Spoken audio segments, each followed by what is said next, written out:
Ang sistemang barter. Ang pag-uusapan natin ngayon ay ang sistemang barter. Nung unang panahon, nung wala pang halaga ang pera, ang ginagamit nila ay ang sistemang barter. Ito ang pagpapalit ng produkto sa kapwa produkto. Ngunit, maraming suliranin ng mga tao dito. Halimbawa, ang isang baka ay nagkakahalaga ng 2 manok. Kaso, ang isang makikipagpalit na tao ay meron lamang 1 manok. Hindi makatarungan to dahil kailangan natingin ng baka para maging katumbas ito ng 1 manok. Kaso, malulugi yung makikipagpalit dahil mamamatay ang baka at mawawalan ito ng halaga.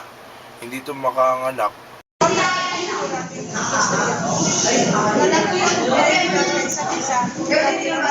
Sektor ng sambahayan, yung mahabang sektor ng business.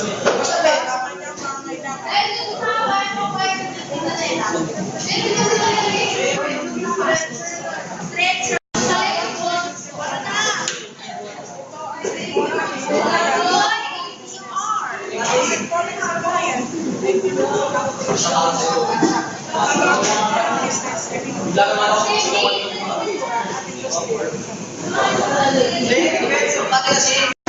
Ekonomiyang gumagamit ng pera. Sapat na para sa sinaunang tao ang ganitong uri ng ekonomiya para tustusan ang kanyang mga pangangailangan. Ngunit, sa paglaon ng sistemang barter ay nagdulot ng mga suliranin sa palitan ng produkto ng mga tao. Pangunahin sa mga suliranin ito ang di pagkapantay-pantay ng halaga ng mga produkto pinagpapalit. Kadalasan, may naluluging partido sa tuwing may transaksyong nagaganap gamit ang sistemang barter. Makikita sa diagram kung paano maging maayos ang kita sa isang ekonomiya na gumagamit ng pera. Y ang sa disipulo para sa gastusin, C naman ang sa konsumo, SS ang sektor ng sambahayan, DS naman ang sektor ng business. Isa sa mga usapin ang patuloy na pagtaas ng presyo ng mga bilihin. Ang patuloy na pagtaas ng minimum wage ng mga manggagawa 300 pesos ang kita bawat araw. Sa mga panahon hindi mapantayan ni Y ang C, malulugi ang mga negosyante sa sektor ng business. At ito yung hindi na ipagpapatuloy ang kanilang pagnegosyo. Mga kabayaran ng business ay mapupunta sa sambahayan. Ang mga gasto nasa kaya pupunta sa business. Ang mga sangkap ng produksyon ng sambahayan ay mapupunta sa business.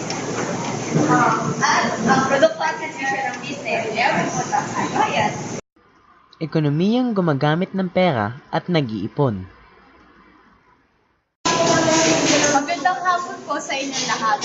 Ako po ay magtatalakay tungkol sa ekonomiyang gumagamit ng pera at nag-iipon. Noong panahon ng mercantilismo, halos sabay ang unang paggamit ng mga tao ng pera at ang pagsulpot ng mga bangko. Tulad ng mga negosyante, sila ay nangangailangan ng lugar kung saan nila masisiguro na ligtas ang kanilang pera dahil ito ay ang kanilang kinabubuhay. At ang mga bangko naman ay tumatanggap ng mga deposito at sila rin ay nagpapautang sa mga namumuhunan sa negosyo. Yun lamang.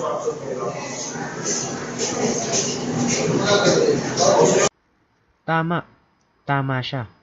Lahat naman tayo ay kailangan ng kasiguraduhan sa mga bagay na meron tayo. Sa isang ekonomiyang gumagamit ng pera at nag-iipon, nandoon pa rin ang dalawang sektor mula sa sistemang barter. Ang sektor ng sambahayan na siyang binubuo ng populasyon ng isang bansa at ang sektor ng business na binubuo ng mga sektor ng agrikultura at industriya.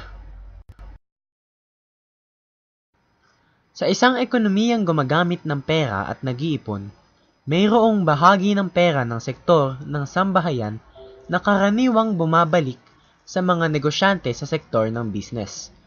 at napupunta sa mga institusyong pampinansyal tulad ng bangko dahil sa kagustuhan ng mga tao na mag-ipon ng pera. Ang mga perang ito ay ang tinatawag na savings. Upang mapanatiling maayos ang daloy ng kita sa ekonomiya, kinakailangang ibalik ng mga institusyong pampinansyal ang mga perang naipon sa sektor ng business sa anyong pamumuhunan. Upang maging ideal, kinikailangang pantay ang savings at pamumuhunan upang hindi malugi ang mga negosyante.